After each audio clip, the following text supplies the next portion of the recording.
Vous le gardez pour vous, hein, si je vous le dis.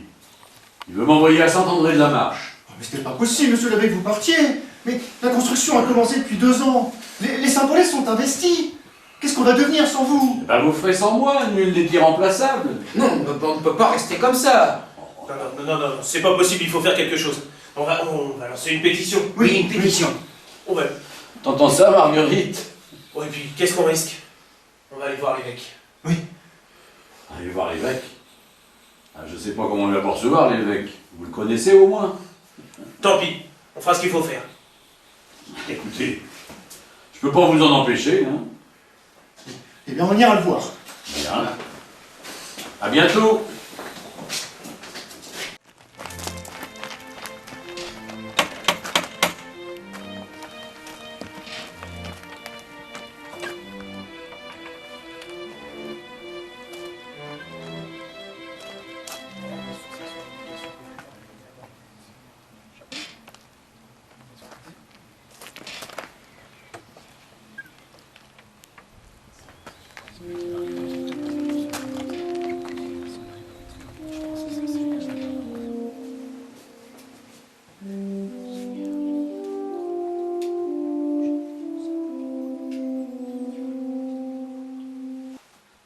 Et vous dites qu'ils sont déjà venus hier?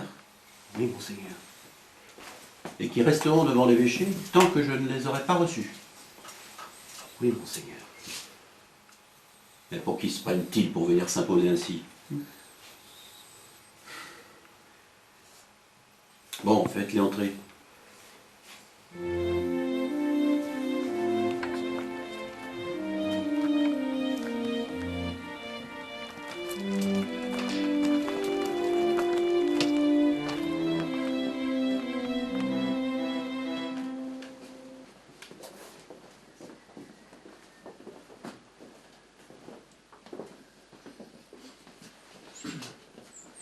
Messieurs, Monseigneur. le vicaire général vient de m'avertir de votre présence. Monsieur Rambaud, je garde un excellent souvenir de mon passage à Saint-Paul-du-Bois. Cependant, je suis étonné de la manière, disons un peu cavalière, dont les responsables de l'association d'éducation populaire exigent une telle entrevue. C'est au sujet de l'abbé Moreau. Oui, je m'en doute. Vous savez que je l'ai nommé curé de Saint-André-de-la-Marche? Justement, on vient vous dire que c'est pas possible de nous l'enlever. Comment ça, pas possible? J'ai déjà signé sa nomination pour sa nouvelle paroisse. Monseigneur, quand vous êtes venu à Saint-Paul, vous avez bien vu tous les projets que notre abbé avait lancés. Oui. Et alors? Vous les continuerez, ces beaux projets? Mais monseigneur, vous n'y pensez pas. C'est grâce à l'abbé Moreau que tout fonctionne ici. C'est grâce à lui que les gens travaillent sur le chantier. C'est grâce à lui que nous récoltons de l'argent pour les fonds. Si vous l'enlevez, ça sera catastrophique, les gens seront démotivés. Non, monseigneur, vous n'y pensez pas. N'enlevez pas l'abbé Moreau de Saint-Paul, c'est pas possible. Je ne peux pas revenir sur cette nomination. C'est déjà paru sur la semaine religieuse. C'est bien vous qui commandez le diocèse, non? Depuis l'arrivée de l'abbé Moreau, Saint-Paul a changé. Des projets qu'aucun de nous n'avait imaginés se mettent en place. Monseigneur, vous savez que l'abbé Moreau est un homme de valeur. Et vous avez sûrement raison. Alors laissez-le chez nous. Et vous pourrez vous rendre compte de quoi il est capable.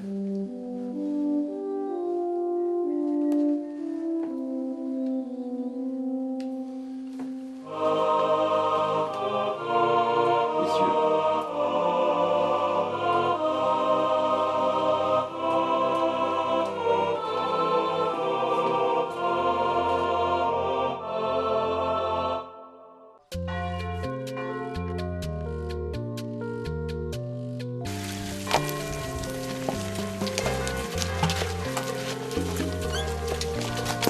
Allez les filles, venez vous réchauffer.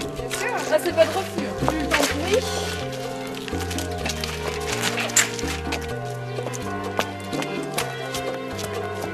Oh là là, quel temps aujourd'hui! Ouais, c'est vrai, ça fait longtemps qu'on n'avait pas une averse comme ça. Chez vous, C'est agréable ce feu. Bonjour les filles! Bonjour Annie! Toi Annie, tu sais tout? Pourquoi c'est ça?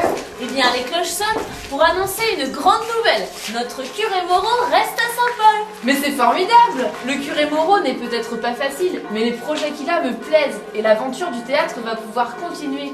Moi, je voudrais être une grande actrice. Oh, c'est vrai que tu joues bien la comédie. Tiens d'ailleurs, c'est ce que tu fais avec Maurice, non? Mais pas du tout, je ne joue pas la comédie. Maurice me plaît beaucoup.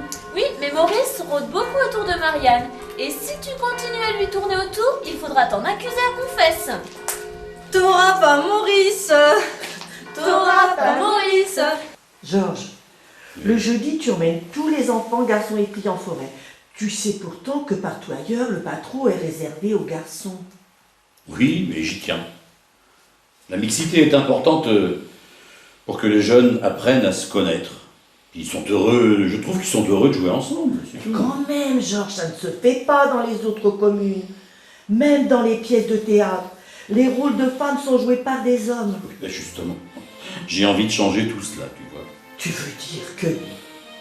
Je veux dire que les rôles féminins seront tenus par des jeunes filles, voilà tout. Oh là là là là. Bah ça va jaser dans le bout. Eh ben... Mes frères, début avril, il y a 4 mois, la majorité de la population avait l'air de soutenir son curé et réclamait son maintien dans la paroisse. Démarches répétées auprès des instances épiscopales ainsi que de Monseigneur l'évêque en particulier. Pétition de la municipalité, conversations animées, prières, pèlerinages, tout cela se révélait merveilleux. Partout aux environs, on admirait, on enviait votre cran, votre persévérance et votre pouvoir. Jusqu'au jour de mai, où les cloches sonnèrent votre triomphe. Vous aviez réussi, vous gardiez votre curé. Je revois souvent, un peu en rêve, ces semaines d'avril où tout le monde priait. Mais des mois sont passés. L'eau a coulé sous le pont.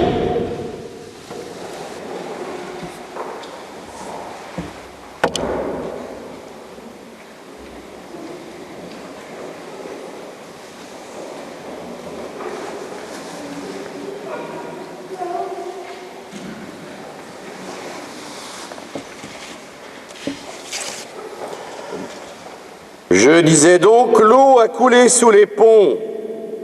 Je constate depuis quelque temps un manque de ponctualité, n'est-ce pas? Un manque d'élan et d'enthousiasme. Je vois l'air déçu de ceux qui, ayant trop grandi leur curé, sont actuellement déconcertés de se rendre compte qu'il n'est en réalité qu'un pauvre homme. Et j'entends les réflexions de jadis. Ah ben on ne peut pas plaire à tout le monde. Je me rappelle que certains se réjouissaient. J'écoute ce gosse qui me disait « Si vous partez, monsieur le curé, il en viendra un autre, et on l'aimera autant parce qu'il sera plus jeune. » Le piège serait trop sot de nous être unis durant quelques semaines pour mieux nous déchirer après. Certains pensent. Notre curé nous déçoit. Pourquoi ne pas lui faire confiance lorsque viennent les difficultés, les heurts, qu'on aggrave, hélas, par des jugements téméraires ou la malice de sa langue qu'on n'a pu contenir. Je voudrais plus simplement, mes frères, vous convoquer à une année de vérité.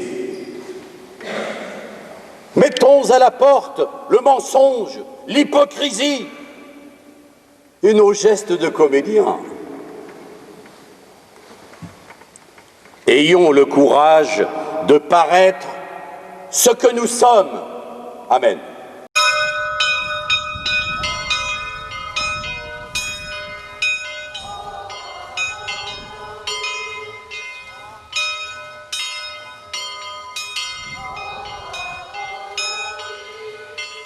Sancte Raphaël.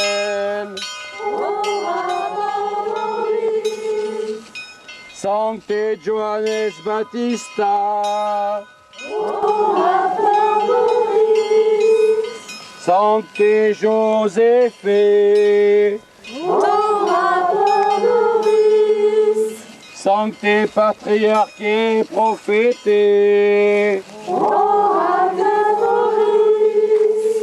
Sancte Petre. Sancte Paole.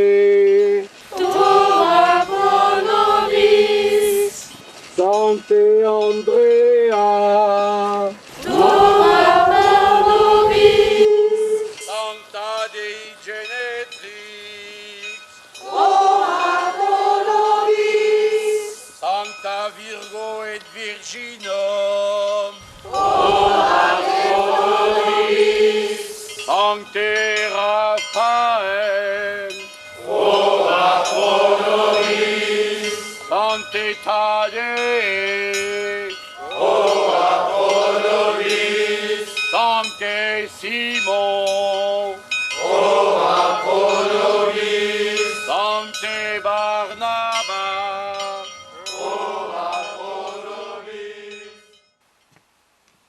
Voici, monsieur l'abbé, une partie de la collection de la maison Faucheux. C'est toujours du plaisir de venir vous voir.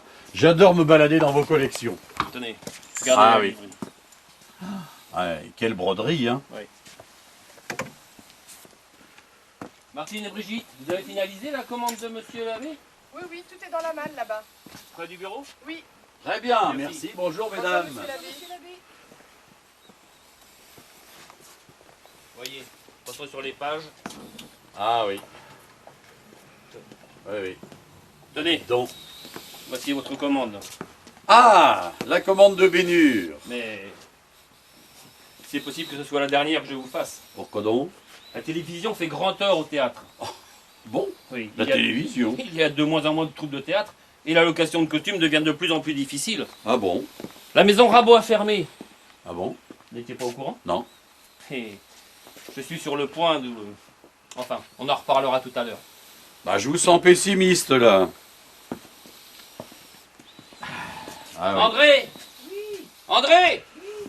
Faites-nous voir la collection du Moyen-Âge à monsieur l'abbé. Oui, j'y suis justement. Ah. Bonjour, André. Bonjour, monsieur l'abbé. Tenez, voyez, le Moyen-Âge. Ah Je suis oui. en train de ranger les coiffes.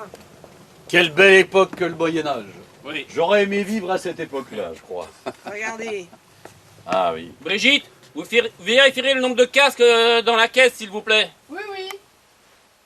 Très beau tissu, hein. Oui. C'est que du velours, C'est d'ailleurs. du velours, Ah, beaucoup, oui, oui, oui. Monsieur l'abbé, Bravo, bravo. Oui. si nous allions parler de notre affaire. Bah, allons-y. Eh bien voilà, monsieur l'abbé. J'ai une proposition à vous faire. Mhm. Je commence à vous connaître depuis longtemps.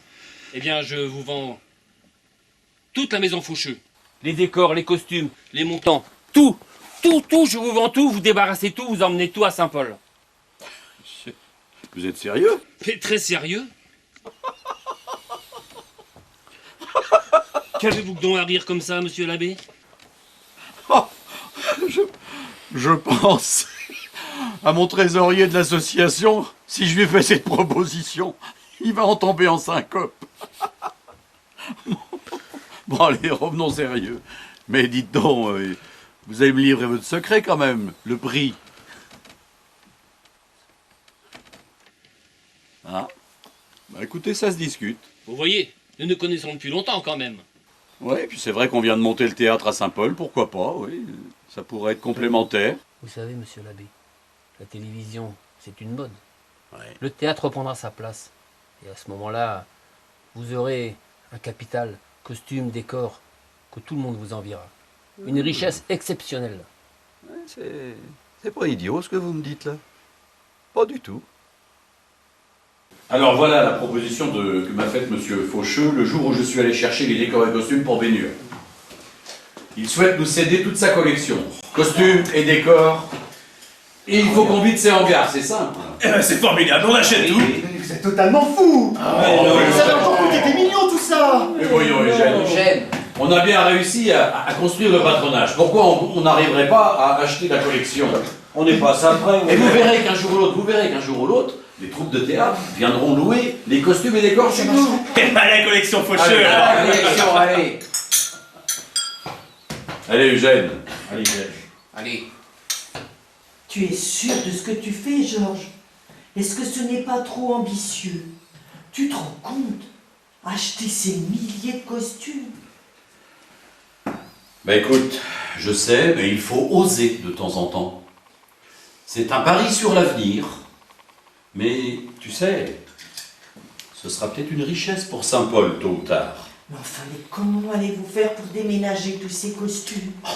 Ça, je sais qu'il faudra beaucoup de bras, beaucoup de camions, des allers et retours entre Angers et Saint-Paul, parce que c'est une collection très vaste, ça j'en conviens. Mais ça fera prendre conscience aux Saint-Paulais, justement, de la valeur de cette collection. Il faudra qu'ils en prennent soin, tu m'entends? Georges, ça fait des années que tu écris presque chaque jour. Et est-ce que tu vas en voir le bout? Oui, ça avance, tu vois, je suis à la page 247. Je pense que ça fera un bon document sur l'histoire de Saint-Paul, tu vois. Mais ça prend beaucoup de temps. Aller aux archives, consulter les livres que j'ai empruntés, et tout. Eh ben au moins, Georges, ton nom, il restera dans les archives de Saint-Paul. Mon nom? Je vais surtout pas signer mon nom. Mais comment ça? Ah bah non, alors, jamais de la vie. Non, j'ai ma petite idée là-dessus, je pense que je vais le faire sous forme d'anagramme. Du genre, mon prénom à l'envers, si tu veux. Mais c'est ton travail quand même. Pourquoi tu ne veux pas le signer? Je suis au service du Seigneur, et jamais je ne me mettrai en valeur. D'ailleurs, je n'ai pas l'intention d'utiliser du tout le mot « je » dans le livre. Est-ce que tu te souviens l'évangile de Saint Luc? Celui qui s'élève sera abaissé, et celui qui s'abaisse sera élevé. Oui, je connais. Mais quand même. Oh, t'as vu l'heure? Mais tu vas être en retard à la répétition. Oui, eh bien écoute, ils attendront 5 minutes, c'est tout. Oh, quand même.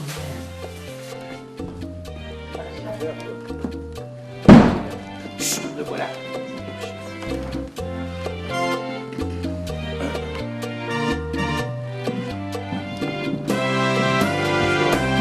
En retard, monsieur le curé?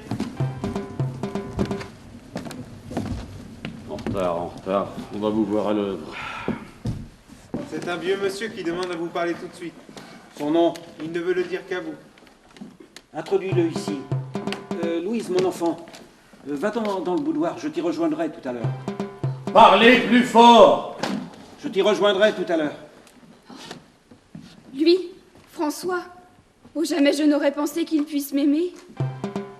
Oh, jamais qu'on aurait pensé qu'il puisse m'aimer. Plus fort! Lui, François. Oh, jamais je n'aurais pensé qu'il puisse m'aimer.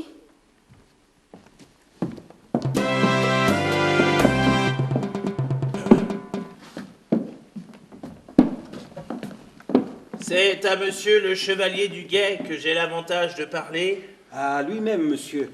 En quoi puis-je vous servir? À qui ai-je l'honneur? Bon, au lieu de me regarder, regarde l'acteur qui est en face. Monsieur, je suis le commandeur Hector Narcisse Hercule d'Orbessan. J'ai toujours entendu citer cette famille avec honneur. Surtout le comte Hector d'Orbessan. Hélas, c'était mon neveu, monsieur. Et en plus, on sait pas son texte. L'auriez-vous donc perdu? Allez, enchaînez!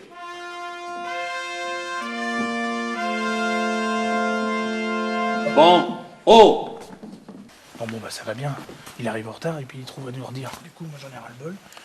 Demain, je bosse à 3h. C'est réglé. Moi je lui rends mon texte. S'il veut pas de meilleure humeur, je m'en vais. Eh ben, on le suit. Et puis toi, regarde. Qu'est-ce qu'il y a? On va parler avec les autres. Comme ce serait de meilleure humeur, on commencera à travailler, mais là c'est plus possible. Non mais... Au revoir. Non mais c'est quoi ça? Bah vous allez revenir, oui.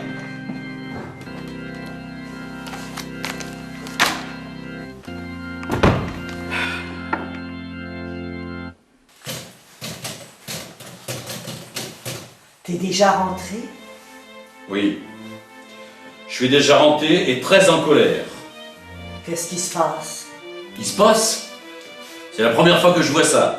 Ils ont quitté la répétition, tous les acteurs. Pour qui il se prend, cet Henri Rambaud?